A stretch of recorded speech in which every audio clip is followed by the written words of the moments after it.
les plages du souvenir en Normandie.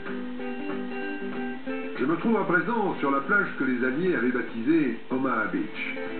Omaha Beach, un des épisodes les plus meurtriers du débarquement.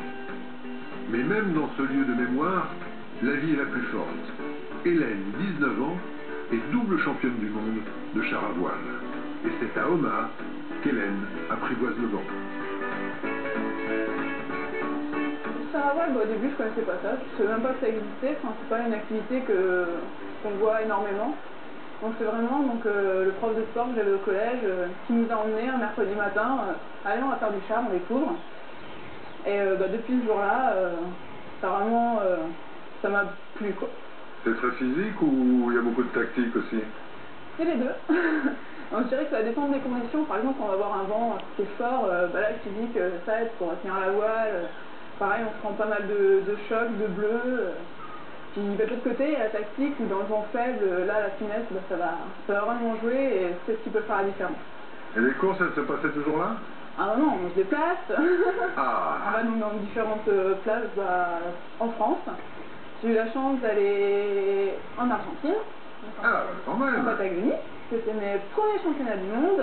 C'était mon premier voyage, donc la première fois que je prenais l'avion, donc ça m'a beaucoup marqué et j'ai gagné. Bon bah écoutez, vous allez nous faire une petite démonstration. Sans problème. Je pousserai un peu. Oui.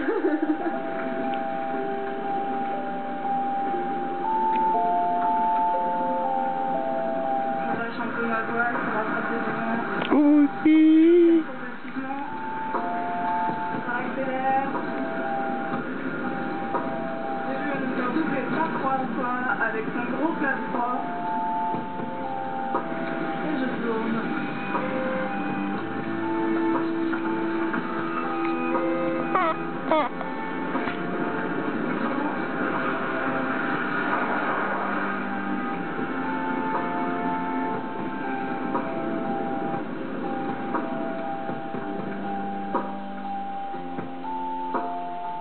On est sur une plage qui est magnifique, mais c'est aussi un endroit historique.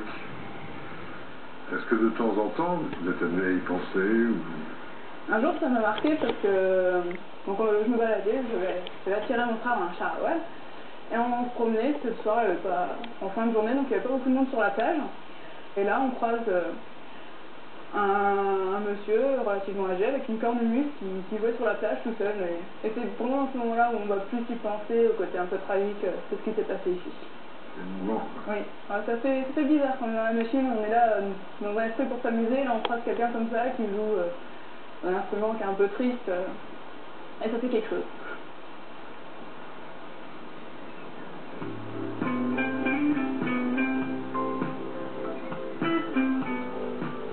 Nous allons à présent franchir plusieurs océans pour retrouver les côtes de l'océan.